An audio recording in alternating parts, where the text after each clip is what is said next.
বন্ধুত্ব এক বিরল সম্পর্ক। বন্ধুত্ব এমন এক দেশ যার কোনো সীমানা নেই। এই সম্পর্ক যে কাউকে আমূল পাল্টে দিতে পারে।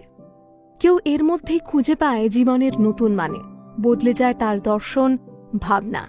বন্ধুত্ব স্বপ্ন দেখায়, বন্ধুত্ব স্বপ্ন পূরণে সাহায্যও করে। বন্ধুত্বের কি কালো দিকও রয়েছে? উত্তর হয়তো গল্পের শেষে মিলবে। বন্ধু শব্দের মানে কি মেডিকেল কলেজে ঢোকার পর বুঝতে পারলাম। আরো ভালো করে বললে 82 ডাবল বেডরুমটা আমাকে শেখালো। আমি ওই প্রথম বাড়ি থেকে অনেক দূরে, বাইরের জগৎ সম্পর্কে খুব একটা আইডিয়া তখনও ছিল না। এটুকু জানতাম, নিজেকে সামলানোর দায় নিজেকেই নিতে হবে। ভুল করলে তার খেসারত দিতে হবে নিজেকে। বাড়ির ঘেরাটোপ থেকে বেরিয়ে সেই প্রথম সম্পূর্ণ অচেনা একটা শহরে পা রেখেছিলাম। রাস্তাঘাট, মানুষ, রাস্তার দুপাশে সার দেওয়া বাড়ি, দোকানপত্র, ফুটপাত, কিছু চিনি না। আমি কোনো বিপদে পড়লে কাউকে পাশে পাওয়া দূরে থাক, সামান্য সহানুভূতিটুকুও কেউ দেখাবে না। আমরা যারা মফস্বলে বেড়ে উঠেছি, শহর সম্পর্কে এমন একটা ভীতি সবার মনেই ছিল, এখনো বোধহয় আছে। কলকাতার মতো বড় শহরের সময় কোথায়? মানুষের ভিড়ে মফস্বল থেকে আসা একটা ছোট্ট মেয়ে হারিয়ে যাবে, হেঁটে আর আশ্চর্য কি? আমি হারিয়ে যাব বলে কলকাতায় পা দিইনি। আমি এসেছিলাম অনেক মানুষের ভিড়ে একটা আলাদা পরিচয় তৈরি করতে। তোরাও তো একই স্বপ্ন নিয়ে এসেছিলি ডাক্তারি পড়তে। আমি বলি না, কিন্তু এটা সত্যি দেখার বোঝার মধ্যে অনেক ফারাক। আমিও কলকাতায় পা দিয়ে বুঝলাম একটা শহর সম্পর্কে শোনা আর তাকে ছুঁয়ে দেখার মধ্যেও অনেক পার্থক্য রয়েছে। কলকাতা প্রথম দিন থেকে আমার প্রতি একটু বাড়তি সহানুভূতিশীল ছিল বোধহয়, না হলে তোদের মতো বন্ধু পাবো কেন বল? মেডিকেল কলেজে অ্যাডমিশনের পর কটা দিন দুঃসম্পর্কের এক আত্মীয়ের বাড়ি থেকে ক্লাস করেছি। তারপর হস্টেল পেয়ে গেলাম। সেই হস্টেলে পা দিয়েই বুঝতে পারলাম অহেতুক আমি নিজেকে নিয়ে এত দুশ্চিন্তায় ছিলাম। আমার বাবা মা পাশে নেই তো কি হয়েছে? ডাকলেই ওরা ছুটে আসতে পারবে না, তাতেও কি হয়েছে? এমন কয়েকজন থাকবে আমার পাশে যারা বাবা মার অভাব পূর্ণ করে দেবে। আক্ষরিক অর্থে তারাই হয়ে উঠবে আমার অভিভাবক। যে কোনো বড় শহরে বোধহয় এটাই হয়। দূর থেকে পড়তে আসা স্টুডেন্টদের গার্ডিয়ান হয়ে ওঠে তার বন্ধুরাই।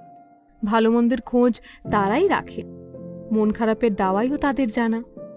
বাবা মার মতো না হলেও শৃঙ্খল তারাও তৈরি করতে জানে, এমনকি পড়াশোনার দায়িত্বও নিতে পারে তারা। মেডিকেল কলেজে পড়তে এসে বুঝলাম বন্ধু শব্দটার মধ্যে সব কিছুর সলিউশন রয়েছে। তোদের বোধহয় মনে আছে, হস্টেলের প্রথম কটা দিন আমি খুব মন মরা থাকতাম, সেভাবে কথাই বলতাম না কারোর সঙ্গে। শ্রমনা, তুই প্রথম এগিয়ে এসে কথা বলেছিলি আমার সঙ্গে। ওই দিনটা আমি ভুলিনি। হস্টেল সম্পর্কে একটা আতঙ্ক ছিল আমার মনে। কত লোকে কত কি বলতো, আবার হস্টেলে থাকা ছাড়া উপায়ই বা কি? বাবার তেমন সামর্থ্য নেই যে আলাদা ঘর ভাড়া করে আমাকে রাখত। আত্মীয়ের বাড়িতেও অনন্তকাল থাকা যায় না, তাই খানিকটা বাধ্যই হয়েছিলাম হস্টেল নিতে, কিন্তু মানিয়ে নিতে পারছিলাম না। সমবয়সী অনেকগুলো মেয়ে রয়েছে আমার চারপাশে, কিন্তু তারা তো অপরিচিত, যে যার নিজের মতো থাকে, কারোরই যেন সময় নেই। সেই সময় শ্রমনার সঙ্গে আমার আলাপ। ও প্রথম দিনই কোন এক জাদু বলে আমাকে আপন করে নিল। শ্রমনা আমার রুমমেট ছিল না, তবুও আমার ছায়া সঙ্গী হয়ে গেল। একসঙ্গে ঘুম থেকে ওঠা, ব্রেকফাস্ট করা, কলেজে যাওয়া, ক্যান্টিনে সময় কাটানো। শ্রমনা আর আমি তখন হরিহর আত্মা। সেই সময় একে একে তোদের এন্ট্রি। ধীরে ধীরে আমরা একটা গ্রুপ হয়ে উঠলাম।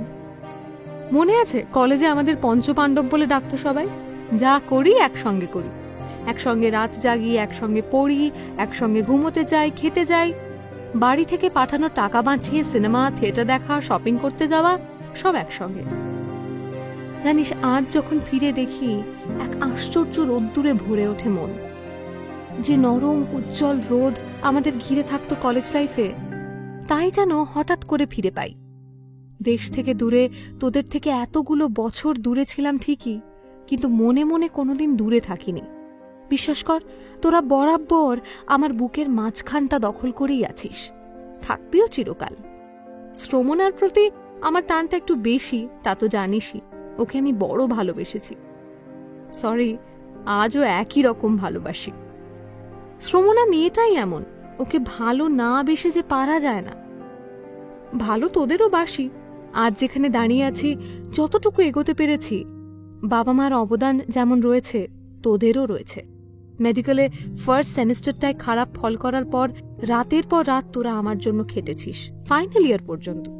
তোদের জন্য আমার গর্ব হয়। তোদের বন্ধু হিসেবে না পেলে আমি হয়তো হারিয়েই যেতাম।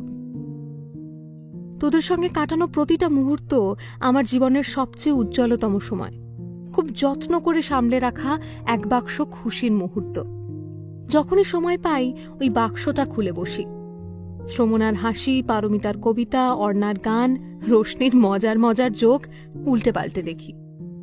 আমরা আলাদা হয়ে যাওয়ার পর প্রথম প্রথম সবাই একে অপরকে চিঠি লিখতাম। অবশ্য শ্রমণা খুব চিঠি দিত না, কেন কে জানে। শুধু তোদের পাঠানো প্রতিটা চিঠি আমার কাছে এখনো সযত্নে রাখা আছে। কতবার পড়েছি নিজেও জানি না। তোদের প্রতিটা চিঠি আলাদা করে মুখস্থ হয়ে গিয়েছিল। আসলে বিদেশে থাকাকালীন তোদের ওই চিঠিগুলোই ছিল বাঁচার রসদ। দেখ না, এত বছর পর দেখা হওয়ার সময়ও একে অপরকে জড়িয়ে ধরে আমরা কেঁদে ফেললাম। টান না থাকলে পারতাম? বিচ্ছেদ আর মিলন কি আশ্চর্যের, তাই না? 20 বছর আগে আমরা আলাদা হয়েছিলাম যখন, তখনও এভাবেই কেঁদেছিলাম। 20 বছর পর আবার একই ঘটনা। একটা কথা মানতেই হবে, মনের সুতো জুড়ে গেলে সেটা ছেঁড়া কঠিন। যে যতই দূরে থাক না কেন, ঠিক সেই সুতোর টান অনুভব করবে। বারবার মনে হতো সেই কথাগুলো। বয়স যত বাড়ছে তোদের বন্ধুত্ব যেন আরো বেশি করে আষ্টে পৃষ্ঠে ধরছে আমাকে।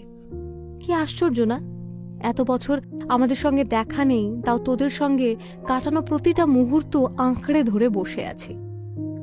মেডিকেল কলেজে পাওয়া ওই সুখের সামনে আর কোনো সুখ মাথা তুলে দাঁড়াতেই পারেনি।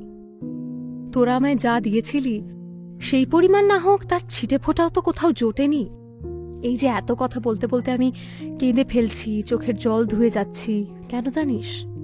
কারণ আমার এই বন্ধুত্বের খুব গভীরে একটা কাঁটা থেকে গিয়েছে। আমাদের বন্ধুত্বের 5টা শরীর ছিল, কিন্তু মন ছিল একটা। এই সুখটাই চিরকাল যে যার মতো ভোগ করেছি। আমিও তাই করতে পারতাম, কিন্তু ক্ষতটা থেকে রক্ত ঝরে রোজ। অনেকবার ভেবেছি তোদের বলে দি সত্যিটা, কিন্তু পারিনি। মনে হয়েছে আমার ওই ঘটনাটাকে যদি তোরা মেনে না নিস, তাহলে আমার এতদিনের বন্ধুত্বের ঘরটা হুড়মুড়িয়ে ভেঙে পড়বে। তখন কোথায় যাব আমি? আমি ভয় পেয়েছিলাম 4 বন্ধুর মধ্যে যাকে সবচেয়ে ভালোবেসেছি তারই এত বড় ক্ষতি করেছি আমি, অথচ সে জানেও না। এত বছর পর যখন তারই মুখোমুখি এসে দাঁড়িয়েছি, তখনও গলা কাঁপছে কেন আমার? কেন কেঁদে ফেলছি? কেন সাহস হচ্ছে না এটা বলার যে হ্যাঁ রে শ্রমণা, আমি ভুল করেছি, বিরাট ভুল করেছি। এই ভুলের হয়তো ক্ষমা নেই। তবুও তুই কি আমাকে একবারের জন্য ক্ষমা করতে পারিস না?